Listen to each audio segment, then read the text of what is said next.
Vamos orar ao Senhor.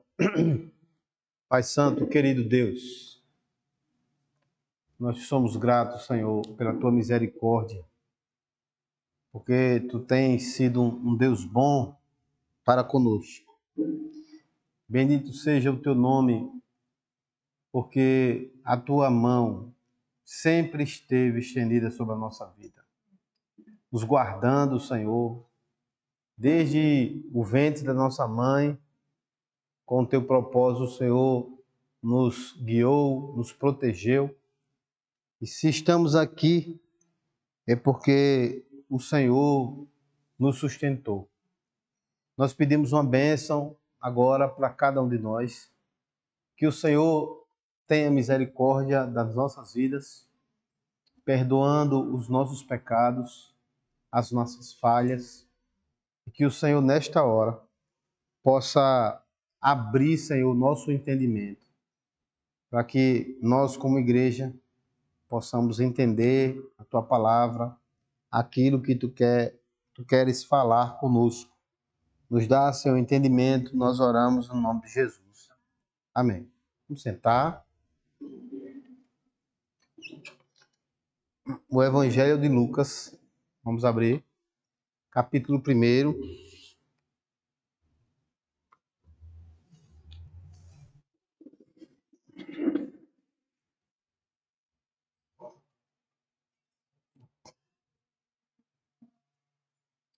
Evangelho de Lucas, capítulo 1.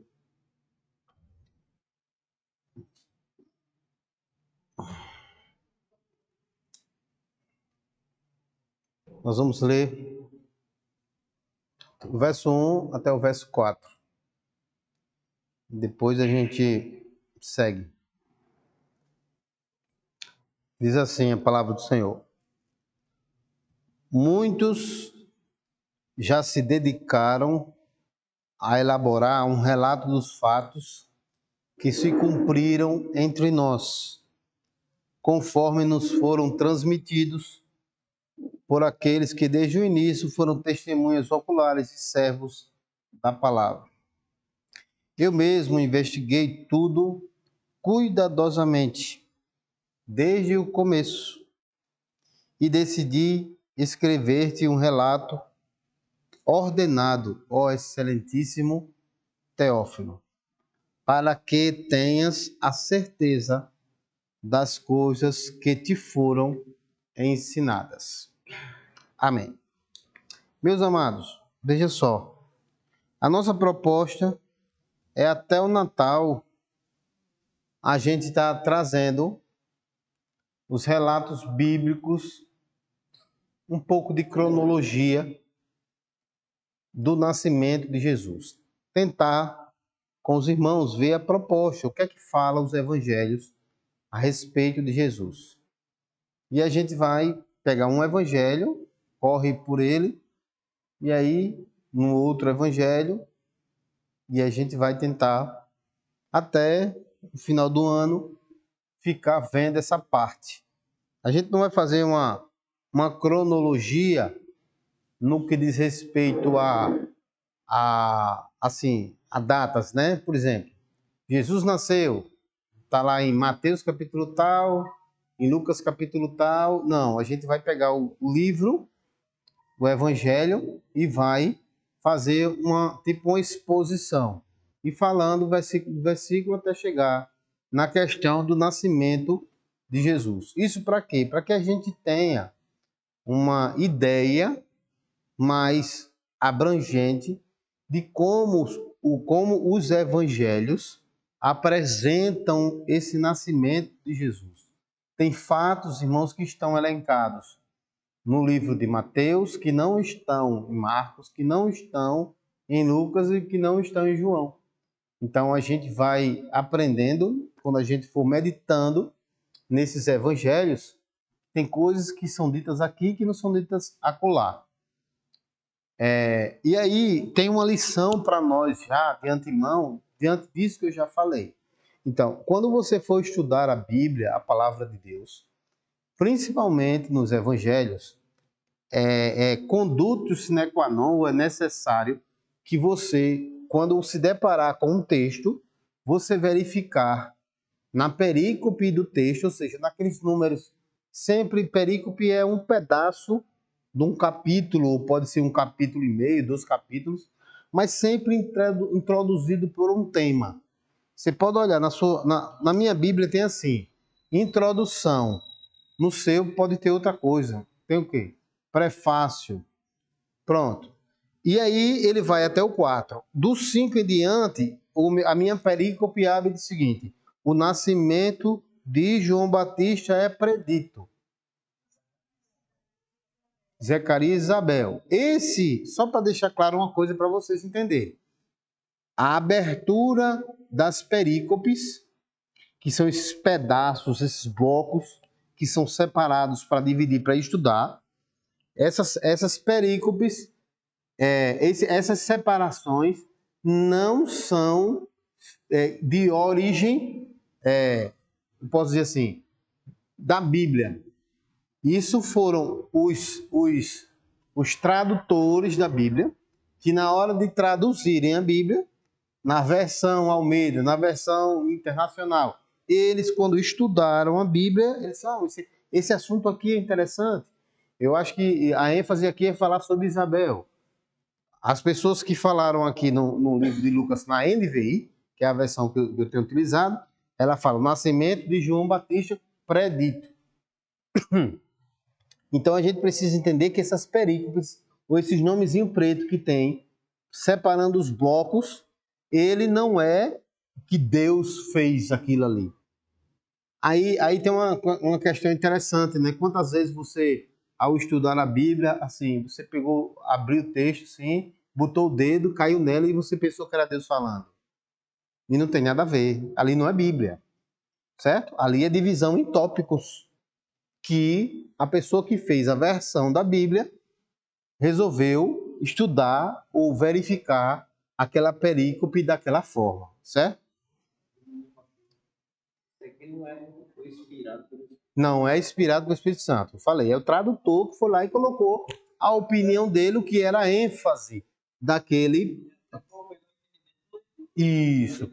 Só para os irmãos terem ideia, a Bíblia, a original, ela não tem capítulo, não tem versículo. É uma carta, irmãos. Então, a gente vai ver a quem foi que Lucas escreveu essa carta, e ela é uma carta do início ao fim. Quem é que faz uma carta para alguém dizendo, capítulo 1 do que eu vou falar a você, versículo 1, 2? Não tem isso. É uma carta, direto. E o grego, o hebraico, né, o grego, que é escrito, né, ao contrário. Então, isso aqui foi feito por homens, certo? E dividida na forma com que eles entenderam que era mais fácil de ler. Aí eu vou só dar um adendozinho. Se você pegar uma Bíblia chamada Peshitta, ou Bíblia de Jerusalém, você vai observar que a divisão dela é mais diferente ainda. Por exemplo, a gente estava estudando, eu estudei esses dias o livro de Joel, e no livro de Joel tem capítulo 4 na Bíblia de Jerusalém. E quando você vai aqui olhar na Bíblia, a Bíblia judaica, né? Isso, na Bíblia judaica, desculpa, na Jerusalém nada, judaica, que eu tenho uma Bíblia judaica em casa. Quando a gente vai olhar, precisa ligar a tomada. Vira aí ela. Vire ela e liga a tomada assim, ó. Ligue ela. Aí, pronto. Ela é daquelas antigas que só liga quando aperta no botão. Sim.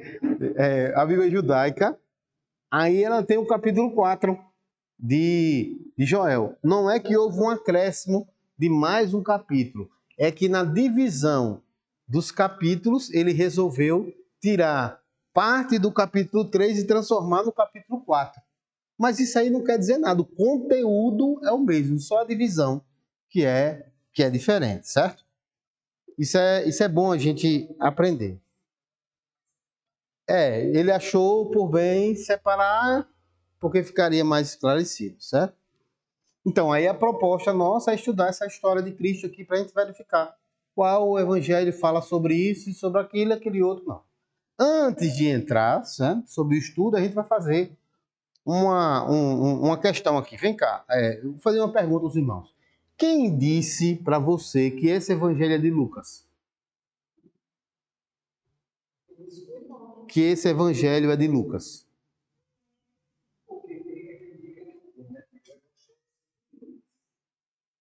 Tudo bem, mas levando em consideração aquilo que eu falei, de que esse nome que está escrito aqui, alguém foi lá e colocou, porque não tem. Tira esse nome daqui de cima e me diga por que esse evangelho de Lucas. Isso por quê? Porque nas cartas de Paulo, está lá, eu, Paulo, apóstolo de Cristo. Então, ele se identificou, certo? No evangelho segundo Lucas, você vai procurar e não vai encontrar o nome dele. Não vai encontrar. Você vai ler ele todo e você não vai encontrar. Curiosidade, né? Interessante para nós. Agora, o que se leva a crer que foi Lucas? Então, vamos lá. Então, a história, a teologia, os pais da igreja, a igreja dos 300 primeiros anos, estudando os escritos de Lucas, começaram a aproximar o evangelho de Lucas com Atos dos Apóstolos. Porque o livro de Atos dos Apóstolos, ele é o segundo tratado de Lucas a Teófilo. Quer ver uma coisa? Abra aí a sua Bíblia em Atos 1. Atos 1. Atos, capítulo 1.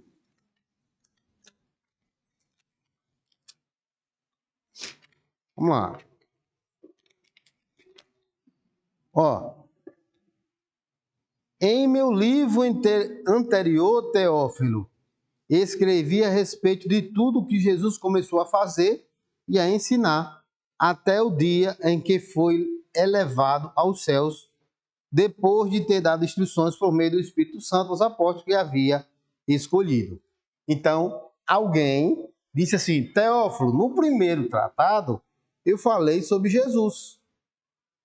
E aí, quando a gente vai no primeiro, no Evangelho segundo Lucas, a gente vai no verso 3. Eu mesmo investiguei tudo cuidadosamente, desde o começo, e decidi escrever-te um relato ordenado, ó excelentíssimo Teófilo. Então, isso. Então, se a gente pudesse dizer isso, a gente pode dizer que Lucas era a primeira carta a Teófilo e o Atos dos Apóstolos seria a segunda carta ao Teófilo. Isso, exatamente. A primeira carta é Lucas e depois Atos. Por isso, quem quer estudar o Atos dos Apóstolos, começa primeiro por Lucas.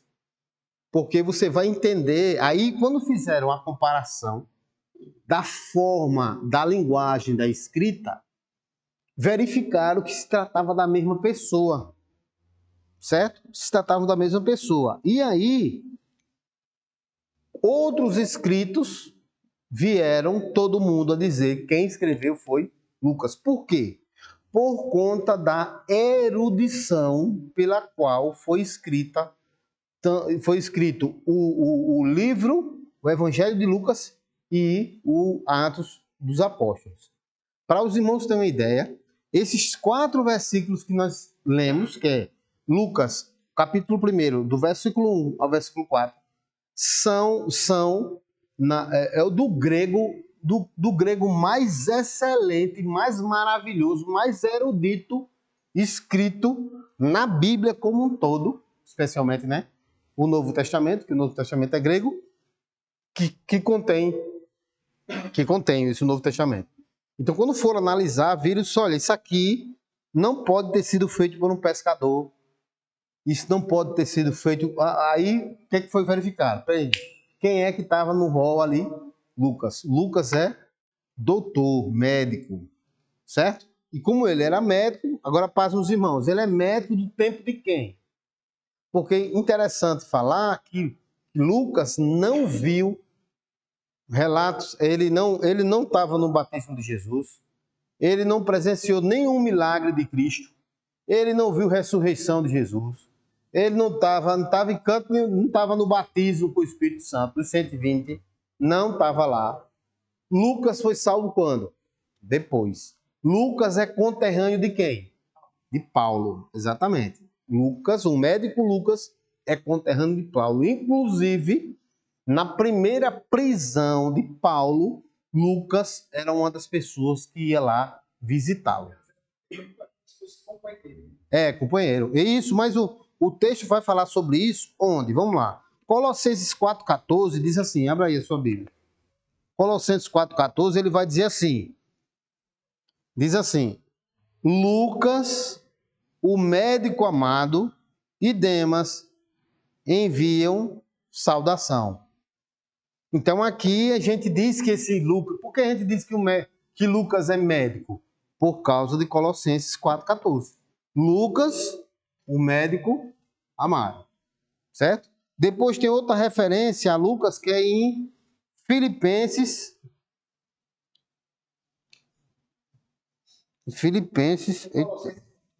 é Colossenses 4,14. Filipenses, Colossenses. Depois Filipenses.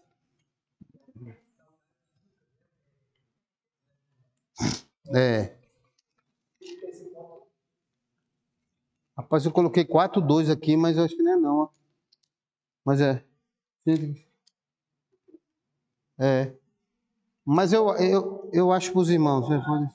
Não, nesse não. Eu acho para os irmãos. Mas há a referência de que ele fala, mas é no final. Que ele vai falar que esse médico, que era o médico Lucas, era companheiro. Certeza no final, nas saudações, no final. Bom, depois eu acho e passo para os irmãos. Então, esse médico seria companheiro. Então, primeiro ele falou, só intitulou como médico, e depois disse que Lucas era companheiro também dele. Então, quando foi olhar os escritos, a forma com que ele escreveu, então, mostrando que Lucas, ele não só era médico, como ele era um pesquisador. Uma pessoa que pesquisava. E aí a gente vai ver isso onde? Nesse texto que nós lemos, no Lucas. E aí vamos começar a tratar dessa questão do Lucas, tá bom? Aí ele diz assim, ó. Primeiro, aí ele fala com quem? Lucas, o evangelho de Lucas é destinado a quem? A esse homem chamado Teófilo. Quem é Teófilo? Teófilo, não existe uma afirmação 100% dizendo Teófilo era grego, Teófilo era romano. O que se sabe? O que se sabe é que pelo pronome de tratamento dispensado, que está no verso 3.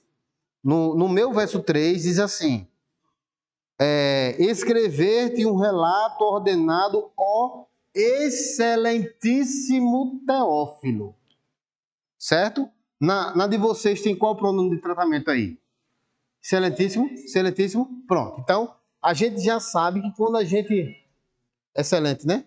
Excelente Teófilo. Então, quando a gente usa esse tipo de pronome, a gente está falando de que tipo de autoridade?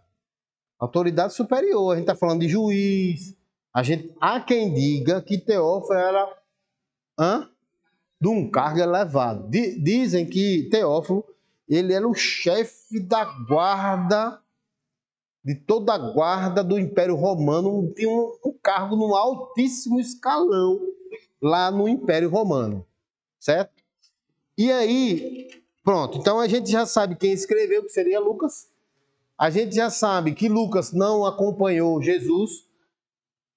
Só para termo de datação, para que os irmãos tenham conhecimento de data, há uma probabilidade desse livro ter sido escrito entre 60 e 63 anos depois de Cristo, certo? Entre 60 e 63 anos depois de Cristo. Ora, vamos supor que números arredondados que tenha sido por 63. Então esse livro foi, se fosse 63 cravado, esse livro foi escrito 30 anos depois de quê? Da morte de Jesus. 30 anos depois da morte de Jesus, se escreve um livro. Agora, veja só como a questão é muito interessante, principalmente vou pedir ajuda aqui os pré-universitários, principalmente de Rebeca. Veja só. Imagine você escrever uma coisa que aconteceu há 30 anos atrás. Pesquisa. E aqui, que tipo de pesquisa é? Será que tinha relatos escritos? A Bíblia não vai falar sobre relato escrito, mas vai falar sobre testemunha. Como é que diz a sua Bíblia aí? Verso 2. Testemunhas oculares. Isso. Então, Lucas, quem chegou agora é Lucas capítulo 1, tá bom? Então, vamos lá. Ó, muitos, isso é Lucas falando, muitos já se dedicaram a elaborar um relato dos fatos que se cumpriram entre nós, conforme nos foram transmitidos por aqueles que desde o início foram testemunhas oculares e servos da palavra. Certo? Então, aqueles que foram testemunhas da palavra, né? Testemunha ocular. O que é testemunha ocular? Só para a gente saber. Hein? Não foi aquela que ouviu, foi aquela que viu, estava lá na hora. Então, as testemunhas. Desde o princípio, pronto. Tudo certo. Então, presenciar testemunho ocular. Né? Então, a Bíblia está dizendo que teve pessoas que presenciou desde o início e que escreveu isso. Quem foi que fez isso? Mateus, Marcos, João, certo? Que escreveram lá desde o início. Estavam lá desde o início. Aí ele diz assim, verso 3. Eu mesmo, versão NVI, eu mesmo investiguei tudo cuidadosamente desde o começo.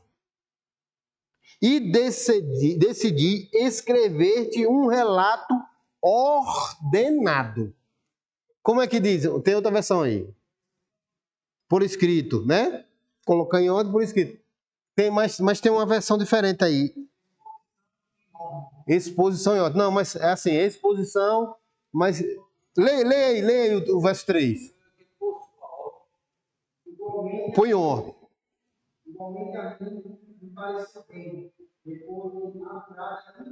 Pronto, apurada a investigação. Era esse termo que eu queria. Então, é apurada a investigação, investigação cuidadosa, acurada também, acurada. Tá tudo certo. São sinônimos. Então, o que foi? Minuciosamente, diz aqui. Isso. Aí o que é que ele está falando? O médico, investigador, Lucas, foi minuciosamente, meticulosamente, acuradamente investigar todos os fatos desde o começo. Então, se existe um livro que vai trazer detalhes sobre a vida de Jesus, é o livro de Lucas. É o livro de Lucas. Por quê? Porque ele foi lá, investigou minuciosamente e depois colocou aqui. Escreveu ordenadamente. Escreveu para Timóteo para que ele conhecesse. Por que essa preocupação dele de escrever minuciosamente, ordenadamente a Teófilo? Sem questão espiritual, não. Vamos para o físico. Por que os irmãos acham que Lucas teve essa preocupação de pesquisar minuciosamente para entregar um relatório escrito para Teófilo?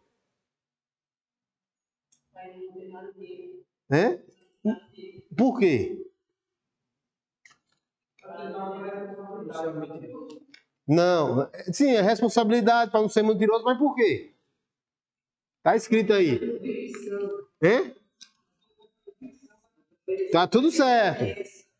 Sim, tá tudo certo, mas por que precisou disso? Ó, não, vou dar a dica logo, porque, ó, é o seguinte, quando vocês...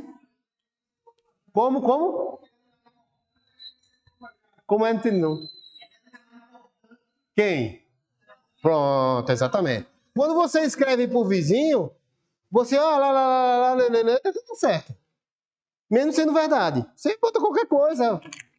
Qualquer coisa aqui. Agora você está escrevendo para uma autoridade. Então ele teve toda a preocupação de pesquisar minuciosamente para entregar um relatório minucioso, acurado, perfeito para uma autoridade. Então veja uma coisa. Veja que Deus, ele faz as coisas perfeitas. Ele pega o pescador para falar com o pescador e pega a médico para falar com o doutor. Deus é perfeito, meu irmão. Porque o médico, ele vai chegar assim, as autoridades, eles vão ser críticas. Ele vai chegar, pegar um irmãozinho simples, vai falar, é porque no Prudonde, Pranonde, que é isso? Se Deus não curou a língua desse camarada que não sabe nem falar, nem português sabe direito, isso não existe esse Deus, não. Aí não crê. Não crê. Aí Deus, ao longo da história, chama pessoas para poder, específicas, para poder falar para outras pessoas. Porque quando pegou esse grego erudito do início, Teófilo, rapaz, é possível que Teófilo, espera aí, o que foi que ele disse aqui que eu não estou entendendo? Deus é perfeito. Olha Paulo. Paulo, por que o Senhor não enviou Pedro, não enviou João? O Senhor separou Paulo por causa da formação de Paulo.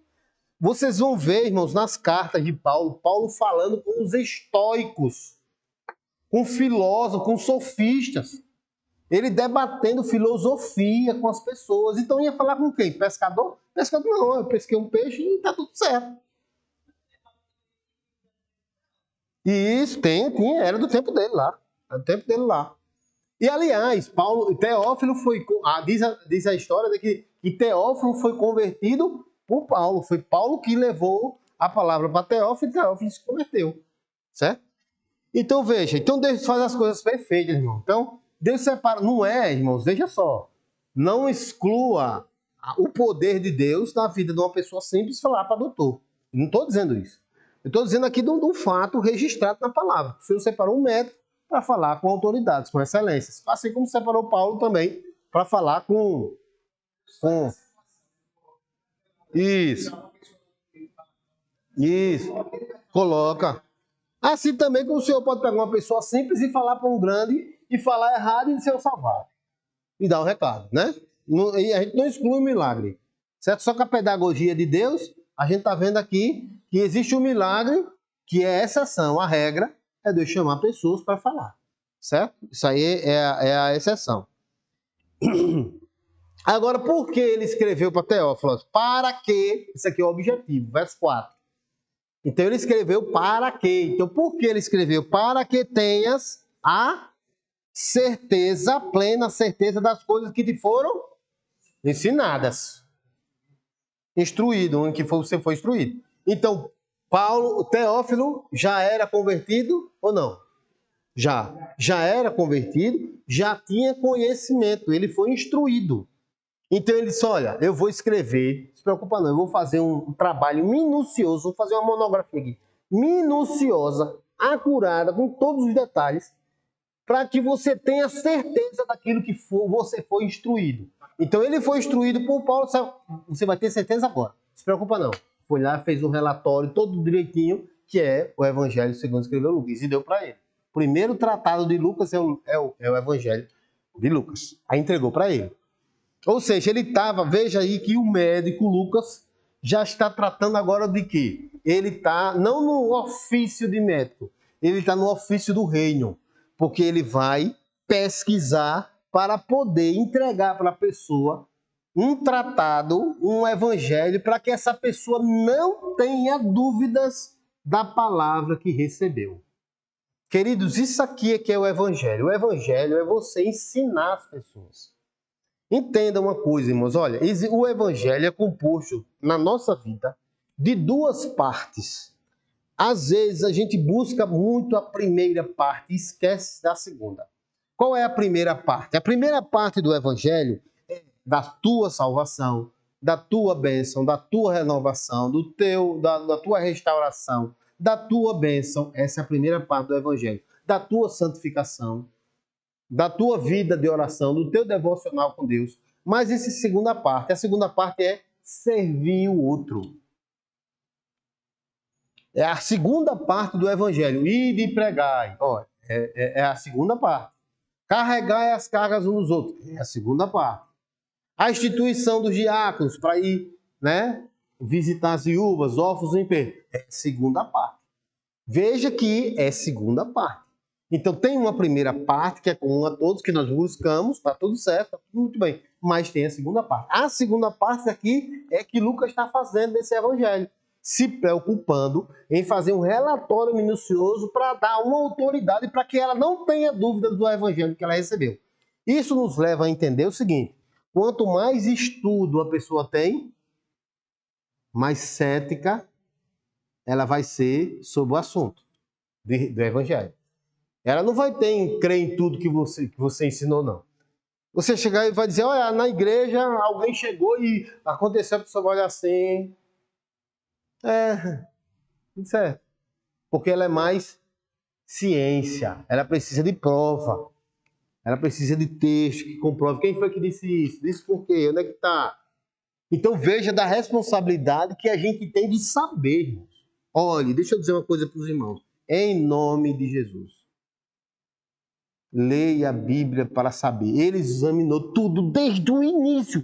Examine tudo desde o início. Leia a Bíblia, querendo encontrar Cristo, conhecer a essência do Evangelho como um todo. Tudo. Examine tudo, veja tudo. Nada de pedaço de texto. Nada de pedaço. Pedaço de texto é um picolé, só o palito. Cadê o... Eita, gosto de limão. Sim, mas e o limão? Ah, já foi. Não, meu irmão, esse é um pedaço de texto, não serve para nada, irmão. Porque ele pode estar dentro de um contexto que você acha que está querendo dizer uma coisa, mas ele está querendo dizer outra coisa totalmente diferente. Aí você fica pasmo. Porque, vamos lá, só para os irmãos entenderem. Quando eu escrevo uma carta para Arnon, certo? Eu estou dizendo, vamos supor, né? Eu sou Deus escrevendo uma carta para o pastor Arnon. Ó, Arnon, você vai ver que a minha espada vai entrar na tua garganta, porque tu fostes infiel a mim. Me lembro daquele dia em que tu me disseste, sou teu servo, eu te busquei, derrama sobre mim a tua graça, mas você não fez valer aquela palavra. Pelo contrário, a sua vida foi assim, assim, assim, assim, assim, assim. Por isso eu vou passar o carro, vou lhe matar. Exemplo, ponto. Aí os irmãos pegam e vão ler a Bíblia. Que parte é que os irmãos vão guardar para si? Aquela que ele disse assim, sou teu servo, vou te servir. A melhor parte. Só que a carta não está fazendo. O Senhor faz recordação de um propósito que ele fez, mas não cumpriu. A temática da carta é o juízo de Deus sobre a vida dele. Aí a gente pega a parte boa e diz, Deus falou comigo. Falou não, ele está lembrando que você disse que ia fazer e você não fez. Veja, o que é pedaço de texto fora de contexto. Não façam isso. Olha, o senhor de repente se sonhou um pedaço do texto, leia o capítulo todo para entender. E às vezes você precisa ler o livro todo para saber quem é, quem está falando com quem. Do jeito que a gente está tratando aqui, a gente precisa fazer isso em todo o livro que a gente vai ler. Essa parte, irmãos, de pano de fundo é tão importante que quando você vai ler, você vai entender. Agora, antes de passar aqui, olha, nos evangelhos, o livro de Lucas é o que mais vai se preocupar. Ó, o menino nasceu, o menino se perdeu da mãe, o menino... Por quê? Mas também tem outra parte. Por quê? O olho de quê? Do médico. Que está preocupado com o quê? Ele escreveu para Teófilo, com destino também a todos os gregos. Aos gregos. Preste atenção nisso aqui, que isso aqui, você entendendo isso aqui, você, quando for ler o Evangelho de Lucas, você vai entender por que foi escrito daquela forma. Então, veja, ele foi escrito para... E coloca o homem, Lucas coloca Jesus como homem perfeito. Por que será? Escrito para gregos, e Lucas chega e diz, ó, Jesus é um homem perfeito. Por quê?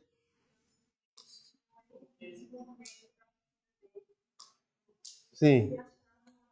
Pois é, os gregos, ele fazia culto à questão do corpo, né? Mas também mais ainda do pensamento, como se o homem fosse o centro de todas as coisas. Então tem o culto ao homem ali. Aí Lucas vem dizer assim, olha, não é você não, mano. O perfeito é Jesus. Ele é o Filho do homem que veio. O homem perfeito é Jesus Cristo. Certo? O relato dele do médico, sabia que o leproso não tinha cura. Isso, olha aí. Exatamente. Exatamente. Extraordinária. Exatamente. Aquela força humana. Isso, por questões naturais. Exatamente. Aí, imagine ele impactado, ele crente impactado com esses relatos. Ele conversando com o Jairo disse, rapaz, aconteceu assim, ó. Assim, assim, assim, ele falando, que ele pegou o relato, ele investigou minuciosamente tudo. Agora, vamos lá. Exatamente. Então, vamos lá. Verso 5 diz assim, no tempo de Herodes, rei da Judéia. Os irmãos vão olhar, depois eu vou trazer um estudo aqui, que não existiu só um Herodes.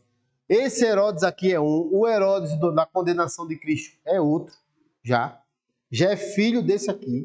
Os irmãos vão ver que Herodes não era nome, Herodes é cargo. Então é como se fosse, por exemplo, o Papa Francisco, não sei o quê. Francisco não é o nome dele. Foi o nome que ele escolheu para um título, como fosse um título lá, certo?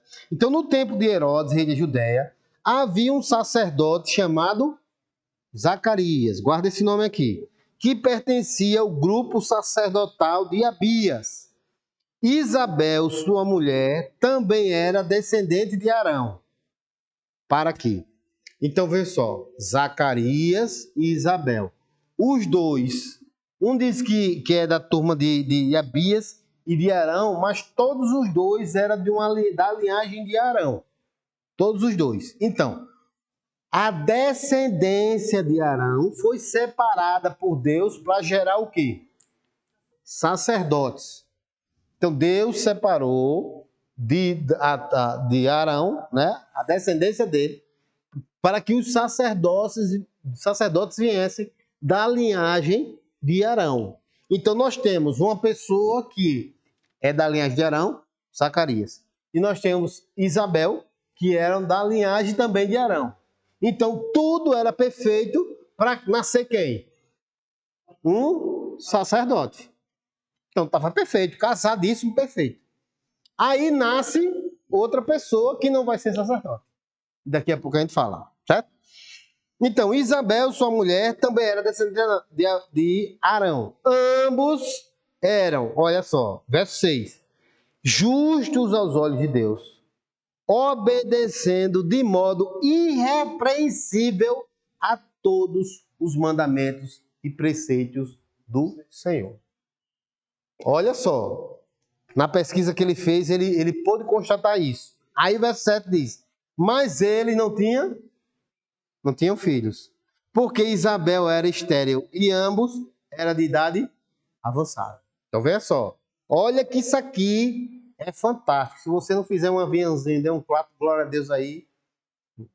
Olha, eles tinham tudo para não serem justos e fiéis a Deus. Por quê? Porque Isabel era estéril e não gerava. Ele era sacerdote, acostumado a, nos turnos que vinha, entrar lá no templo para poder oferecer incenso a Deus. E incenso é a oração dos santos. Ele orava, o povo recebia e ele não. Ele orava pelo povo, o povo recebia perdão, recebia libertação, recebia cura, o que fosse, e ele nada. A Bíblia diz que ele era avançado em dias e ele não tinha filho, nem ela tinha filho. Estéril. E aí, irmãos, tem uma questão muito séria, né? Até onde vai a nossa fidelidade a Deus? Até onde vai a nossa fidelidade a Deus? Porque é fácil ser fiel a Deus quando se é fértil. Quando está tudo certo, está tudo... Menino, está prosperando, está tudo dando certo, está tudo chegando. as coisas estão acontecendo e eu sendo fiel a Deus. Não, tá tudo certo. Tudo certo. Pronto. Quando a torneira fechou, não, mas aí o senhor sabe, né? Sabe. E aí eles foram fiéis e a Bíblia diz assim, e irrepreensível em todos os mandamentos e preceitos do Senhor, embora a esposa fosse estéril.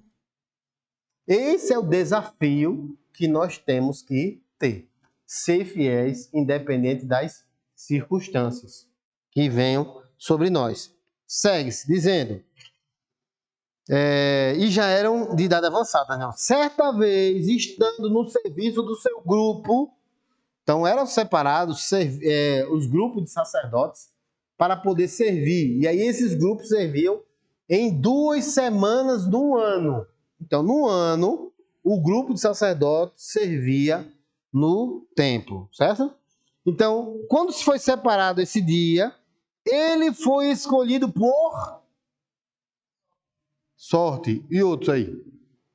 Outra versão. Ninguém tem? Sorteio.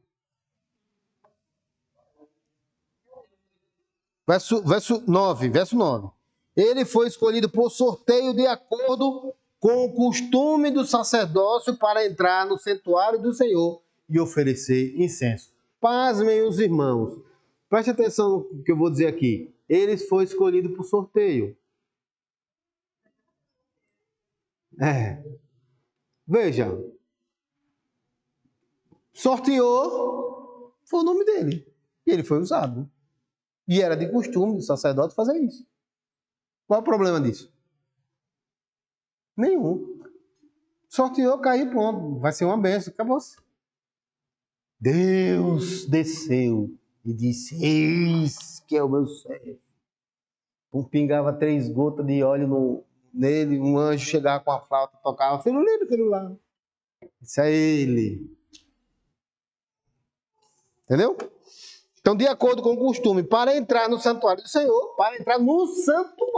Senhor, e oferecer incenso. Ora, se naquela época, irmãos, para entrar tinha toda uma questão, hoje que o véu se rasgou pelo sangue de Jesus, todos nós temos livre acesso. Certo? Tem mais esse ritual. E o sacrifício foi feito por Jesus, ele rasgou o véu, pronto. Cada um agora tem livre acesso. Foi um só sacrifício, não tem 2, tem 3. Ninguém vai fazer sacrifício agora. Mais outro, né? Chegando a hora de oferecer o incenso, o povo todo estava orando do lado de fora. Então, enquanto o sacerdote estava ministrando, o povo estava orando do lado de fora. Enquanto o sacerdote estava queimando o incenso, o povo estava orando do lado de fora. Veja, o sacerdote queimava o incenso. O que era o incenso? Oração. Era símbolo da oração. Então ele estava no santuário levantando a fumaça, dizendo, Senhor, está aqui o símbolo da oração. E o povo? Orando. Isso aqui está um entendimento. De nada adianta o pastor, diácono, obreiro, quem quer que seja, está orando aqui e o povo não está orando cá. É ele levantando, é ele fazendo o incenso e o povo orando. Então veja, Deus, está aqui a oração dos santos e os santos orando. Isso aqui, irmãos, nos traz um entendimento do que é o começo de um culto. O começo de um culto. Então, os irmãos, vamos ficar de pé, vamos orar. Queridos, a gente precisa naquele momento. Não é que Deus vai entrar na tua vida naquela hora, porque você é santo, você é servo, você é templo do Espírito Santo, a não ser que o Espírito Santo esteja fora de você. Mas você é filho de Deus, você é revestido do Espírito Santo. O Espírito Santo está dentro de você, mas naquela hora há um símbolo. O irmão está orando, está fazendo o incenso. E o povo? Orando. Tem gente que só faz fechar os olhos. Como fosse sinal de que agora o Espírito Santo está descendo. Porque se abrir um olho, o Espírito Santo volta.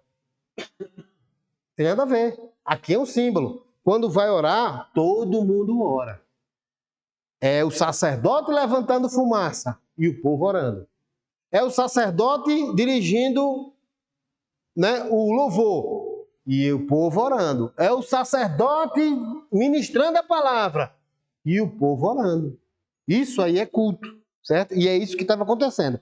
Então, aí ó, veja a consequência. Esse então, irmãos, é uma consequência. Levantou fumaça, o povo orando, então o anjo apareceu. Olha aí quando é que há ministração de anjo? Todo mundo estava na mesma comunhão. Sacerdote levantando fumaça, o povo orando, aí sim o anjo do Senhor vem ministrar. E aí o anjo do Senhor apareceu a Zacarias, à direita do altar do incenso. Quando Zacarias o viu, perturbou-se e foi dominado pelo medo. Veja, irmão, o que é ver um anjo? A seriedade de ver um anjo. Nós estamos falando de um sacerdote daquela época, que viu um anjo e ficou assustado. Eu fico hoje assustado com pessoas que vê 10 anjos. Eu vi 10 anjos, tinha 2 ali, 4 assim, 2 do lado do Arnon, 3. Eu fico assustado com essa pessoa que vê tanto anjo. Porque se esse sacerdote aqui, que era acostumado a todo ano, no turno do seu grupo, entrar lá e servir ao Senhor, viu um anjo e ficou assustado, cheio de medo? Irrepreensível, temente. Eu vejo o camarada fofoqueiro, vi 4 anjos. Tu viu 4 anjos? É uma situação difícil, problema terrível. Eu vi 3 querubins, 2 serafins, 4 arcanjos. Rapaz. Pois é, o serafim de 2 asas, né? Tem essa. Vamos lá, vamos seguir, senão eu vou falar muito aqui. Deixa eu falar não, vamos lá. Aí o anjo chegou e disse: não tenha medo, Zacarias. A sua oração foi ouvida. Qual a oração?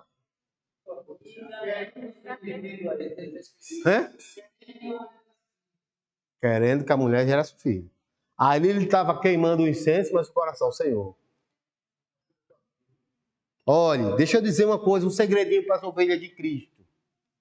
Segredinho para as ovelhas de Cristo. Todo homem de Deus que sobe ali, ele também é um necessitado.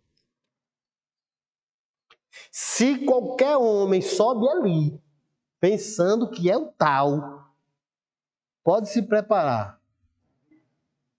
Pode se preparar. Olha, irmãos, uma mensagem cheia de eloquência e cheia de grito não é evangelho anunciado.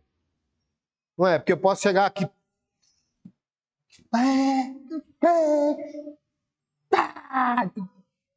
Mas o efeito de sair? Nada. Irmãos, olhe, só há o evangelho quando ele... O que é que a Bíblia diz? Olha, presta atenção.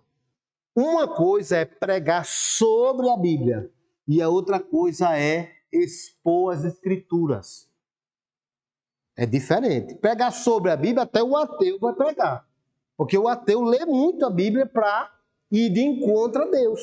Então ele conhece muito Bíblia. Uma coisa é você anunciar o Evangelho e outra coisa é você falar sobre a Bíblia.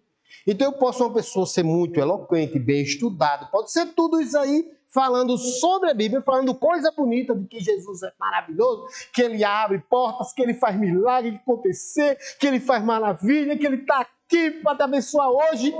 Tudo isso a gente sabe, meu irmão. Quando é que a palavra do Senhor é palavra? Quando ela produz efeito, pelo menos na vida de uma pessoa. Efeito real. Porque a Bíblia diz assim: céus e terra passarão, mas as minhas palavras não passarão. E ela não volta, tem outro texto que diz que ela não volta vazia. Ela produz o seu efeito. Então, se é evangelho anunciado, uma pessoa pelo menos foi rasgado pela palavra de Deus e o Senhor falou com ela através do evangelho. Então, o homem que produz fumaça dentro do coração dele, ele também tem uma necessidade. Todos nós, certo? Às vezes os irmãos veem, o pastor ali tá não sei o quê, que bênção foi de lá. Não, meu irmão, o pastor também está recebendo. Ele está pregando e recebendo. Também que ele tem uma necessidade, né?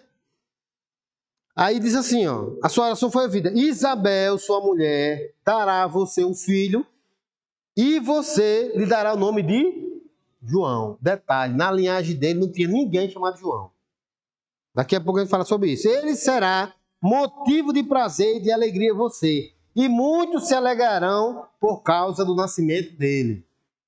Pois será grande aos olhos do Senhor. Ele nunca, aí vai o que era o propósito de Deus para a vida dele. Ele nunca tomará vinho nem bebida fermentada e será cheio do Espírito Santo desde antes do seu nascimento. O que é isso aqui? Voto de nazireado.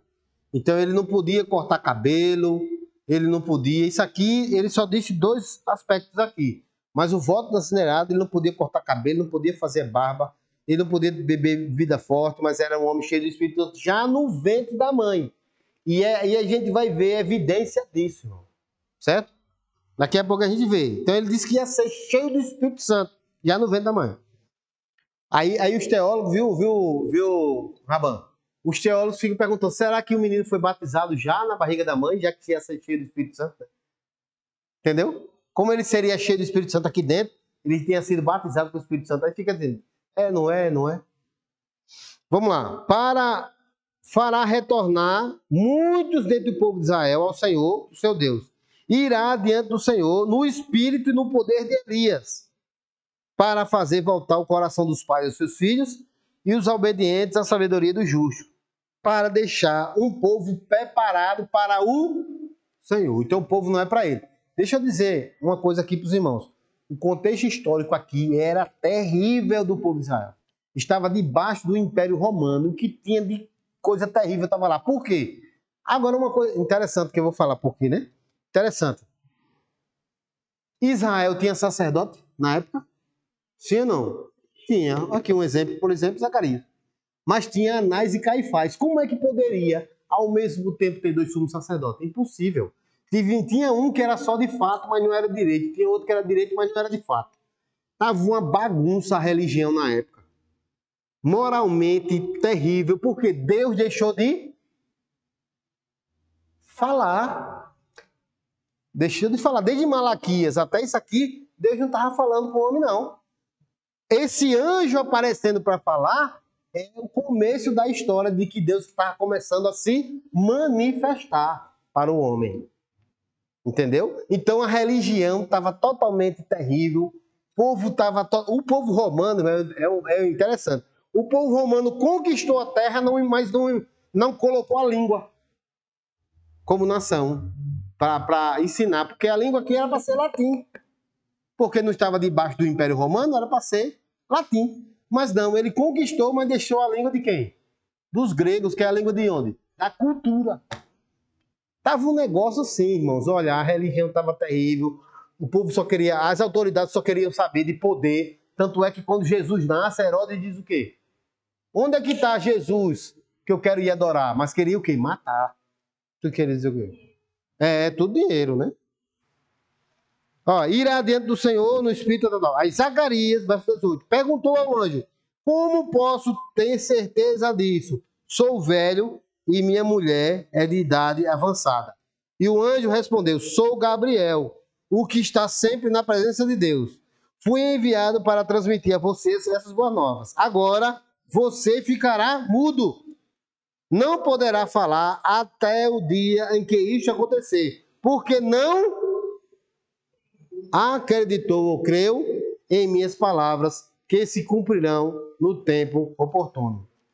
Irmãos, olha, o sacerdote não creu. O que é que Deus fez? Fechou a boca. Presta atenção, irmãos, porque muitas coisas não acontecem na nossa vida. Deus fala, a gente não crê. O que é que a gente vira? Mudo. Há uma consequência para aquele que não crê. Agora veja a diferença. Uma coisa é o sacerdote e outra coisa é Gideão. Gideão, jovenzinho, disse: Senhor, eu sou mais novo, da minha família é menor, da tribo que é menor. Como é que eu vou acreditar que o Senhor está me chamando para liderar uma nação para uma guerra?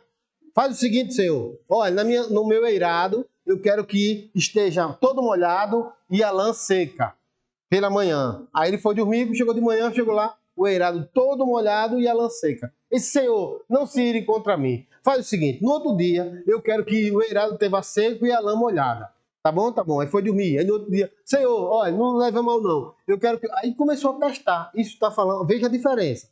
O tratamento de Deus para quem é neófito e de quem já é sacerdote. Quem já é sacerdote e não crê, a consequência é maior. Maior. Então veja, irmãos, o peso que existe sobre nós, pastores. Veja o peso que existe sobre nós, pastores, porque a gente não crê. Por isso que a gente precisa crer. Se eu falo crer, é bom, senhor, creio. Vai acontecer mesmo, tá tudo certo. Não sei como vai ser não, mas vai crer. Né? Aí, ó. Pronto, você vai ficar mudo. Só ir até o 25 para encerrar. Enquanto isto, o povo esperava por Zacarias, estranhando a sua demora no santuário. Por esse fato dele ficar mudo e estar falando com o anjo, ele demorou. E o povo ficou estranhando. O que está acontecendo lá dentro? Aí os irmãos lembram que existe um costume de colocar uma corda no sacerdote para quando ele entrar no tabernáculo, né? Porque se o sino parasse de badalar, o sacerdote tinha o quê? Morrido. Então existia uma expectativa do povo esperando o sacerdote voltar. Entendeu? Por isso, irmãos, a gente entende por que é que a igreja espera tanto de uma palavra de um pastor. Por isso a gente sabe disso. O diácono vai pregar aí com homens de Deus, cheios do Espírito Santo, cheios da graça de Deus, buscaram, foram lá nas enciclopédias, nos comentários exegéticos, hermenêuticos, foram dicionário, pegaram o livro, se debruçaram, passaram 2 meses debulhando a palavra, uma coisa maravilhosa, fantástica. Aí quando chega, quem vai pregar diácono fantástico? Só pela função. É o diácono, né? Tá bom. Aqui é o pastor. Eita, é o pastor. Aí fica na expectativa do que o pastor... Por quê? Os irmãos sabem, isso é a função do pastor. Ministério da palavra. Isso é natural da ovelha. Agora imagina o pastor sai de lá de dentro sem uma notícia. Que pastor é esse, né? Acontece conosco isso aí. Quando saiu, não conseguia nada falar. O povo percebeu então que eles tiveram uma visão no santuário. Zacarias fazia sinais para eles, mas permanecia mudo. Aqui começou a língua de sinais. Começou a falar via sinais, né? Acenando. Quando se completou o período do serviço, ele voltou para casa. Depois disso, Isabel, sua mulher, engravidou e durante 5 meses não saiu de casa. Imagina a cena, irmão. Uma idosa grávida. Pronto. Eis a razão porque ela ter ficado em casa. Uma mulher de 90 anos com a barriga. Você acha que é isso? É lombriga. Grávida. Aí ela disse, ó, e ela dizia, isto é obra do Senhor. Por quê? Porque ela sabia, ela é estéril e avançada em dias. Mas isso aqui, ó, é obra do Senhor. Irmãos, que bênção a gente dizer isso aqui, viu? Diga naquilo que o Senhor te deu. Isso aqui é obra do Senhor. Aquilo que o Senhor te favoreceu, o carro que Ele te deu, a casa, o concurso que você passou, a prova do Enem, o que você fez foi uma bênção. Diga assim, foi o Senhor que me deu. Isso é obra do Senhor. Foi o Senhor que fez isso, porque pelas minhas condições não tinha condições de fazê-lo, de tê-lo. Agora Ele olhou para mim favoravelmente para desfazer a minha humilhação diante do povo. Então, olha o que era a mulher que não tinha filhos. Ela era humilhada diante do povo. Agora, não era só uma mulher humilhada. Era o quê? A mulher esposa de quem? Do sacerdote que estava sendo humilhado. Por isso, aí tem um peso, viu, Aline? Segura essa que é para tu. E para minha esposa. Existe um peso que as famílias dos pastores carregam. Porque se uma irmã falhar, a irmãzinha falhou. E foi. Mas sabe quem foi? Foi a mulher do pastor. tem um peso por ser mulher do pastor. Pode ter certeza, se uma criança virar a igreja de cabeça para baixo, bichinha da criança, bonitinha. Se for filho do pastor, saia. Filho do pastor, fazendo bagunça na igreja. É ou não é assim? É assim. É assim. Mas isso aqui isso aí é bíblico, isso aí tem a esposa do diácono, o filho do diácono. Ninguém deixou de ter nome. A esposa do pastor, o filho do pastor, deixou de ter nome. Por quê? Porque está atrelada à função do pastor, por isso que orem pelos pastores. Bom, irmãos, encerramos aqui. Olha que a gente chegou nem na predição do nascimento de Jesus. Mas eu acredito que tenha sido de bom proveito. E a gente vai estudando. Mesmo que a gente vença isso aqui, o tempo, né, não consiga vencer o nascimento de Jesus por conta do tempo, já são 9 horas, até o final de dezembro, mas a gente vai estudando, tá bom? Acho que é interessante a gente estudar a Bíblia como a gente está estudando. Tem muitas coisas interessantes que nós estamos aprendendo, não é? Vamos estar de pé?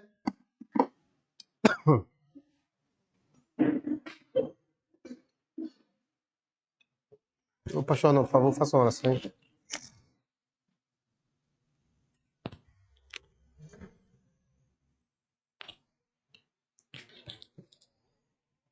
Glória a Deus, bendito seja o teu nome, Senhor. Senhor, nós adoramos o teu nome, Senhor. Glorificamos a esse Deus Altíssimo, o Deus que pode todas as coisas de nossas vidas, e tudo o que há em nós é atribuído a ti, Senhor. Todas as bênçãos, Senhor, que nós recebemos, sabemos que não vem da nossa parte, mas vem da parte de Deus, porque todas as coisas pertencem a Ele. Todo poder, toda honra, toda glória, todo louvor, toda majestade, toda força pertence ao nosso Deus. Então, ao teu nome, Senhor, ao teu nome seja louvado, ó Deus. Ao teu nome seja exaltado para todos sempre, ó Deus. Te louvamos, ó Deus, por esta bênção, Senhor, deste culto de doutrina, aonde, Senhor, a tua palavra foi explanada, ela falou aos nossos corações, Senhor. Tem sido uma bênção para nossas vidas, Senhor, aprendermos a tua palavra, porque ela, Senhor, é o nosso guia, é o nosso alimento, ó Deus. Assim nós oramos, ó Deus, já grato por tudo, em nome de Jesus. Amém.